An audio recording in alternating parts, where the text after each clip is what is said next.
आज उस परिवार के लिए है जो देखते गांव हो या शहर हो, इससे कोई फ़र्क नहीं पड़ता है, मगर आजकल के लोगों को देख रहे हैं हर घर में लड़ाई झगड़ा होता है। तो देखते हैं कि किसी किसी को बड़े घर में जा कर के देखिए, वो अपने घर की लड़ाई अपने घर में ही रखता है, अगल बगल को किसी को पता भी नहीं चलता है कि इसके घर में क्या हुआ है। और छोटे मोटे घर में जा कर के देखिए, घर का लड़ाई घर में ही रहने दीजिए, कहते हैं ना, घर का लड़ाई घर में ही रहने दीजिए, चार घर का मनोरंजन न बनाए। घर का लड़ाई घर में ही रहने दीजिए, चार घर का मनोरंजन न बनाए। इसलिए घर को घर रहने दीजिए, कर्म युद्ध न बनाया जाए, यही कहावत है।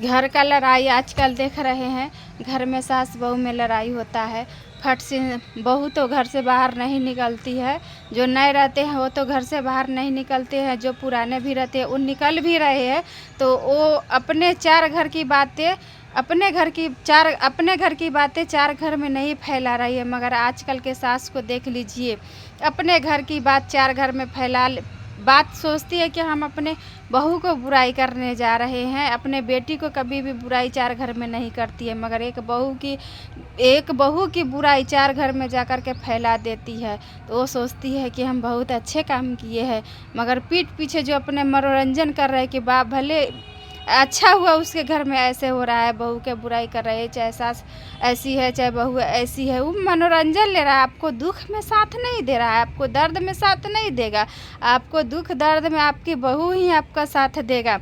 वो उसका काम ही है अपना मनोरंजन करना। अगर चार लेडीज़ अगर कहीं बैठ जाए तो अपने बहू का ही चर्चा करती है, बेटी का दामाद का चर्चा कभी नहीं करती है, अपने यहाँ तक कि अपने बेटे का भी चर्चा नहीं करती है।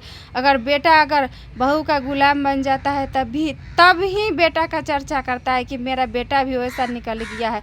मगर जा कर के देखिए, बहू का चर्चा चार घर में जाकर ज़रूर फैलाती है। लोग कहते हैं कि सिर्फ चर्चा करने जाता है, भगवान से अपने लिए कुछ मांगना जानते हैं, अपना परिवार के लिए कुछ मांगने जाती है, मगर यहाँ तो बहु चर्चा लोग करने जाती है। सिर्फ चर्चा छोड़ दीजिए, बहु चर्चा ज़्यादा ही हो जाता है। सिर्फ चर्चा लोग करने जाती है चार लेडीज़, तो बहु चर्चा ही ज़्यादा हो जाता है। इसलिए उन सास लोग को कहना चाहते हैं कि उस जगह अगर आपकी बेटी गलती कर रहे हैं तो आप चार घर में नहीं जा रहे चर्चा करने, फिर एक बहू गलती कर रही है तो आप चार घर में चर्चा क्यों करने जाते हैं।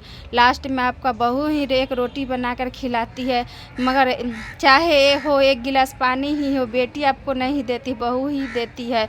चाहे बुढ़ापे का सेवा हो, चार घर में जो बहू का आप चर्चा करके आए हो, वो चार घर आपका सेवा करने नहीं आता है। इसलिए उन सास लोग को अभी भी वक्त है, वो सुधर जाए, अपना रास्ता तेज ले और अपने घर का चर्चा, अपने बहू का चर्चा न फैलाया जाए, अपने घर का चर्चा अपने पास ही रखा जाए।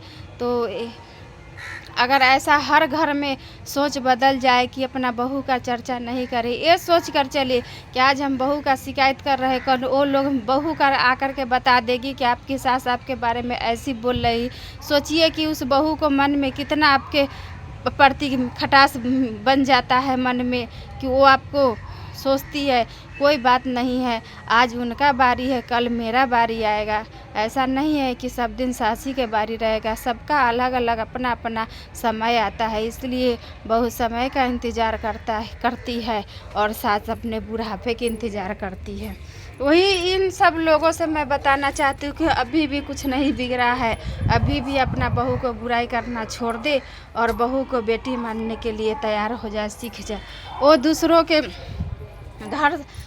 की बेटी है, आपकी अमानत बनना चाहिए था, ना कि आपकी चर्चा का माहौल बन जाता है।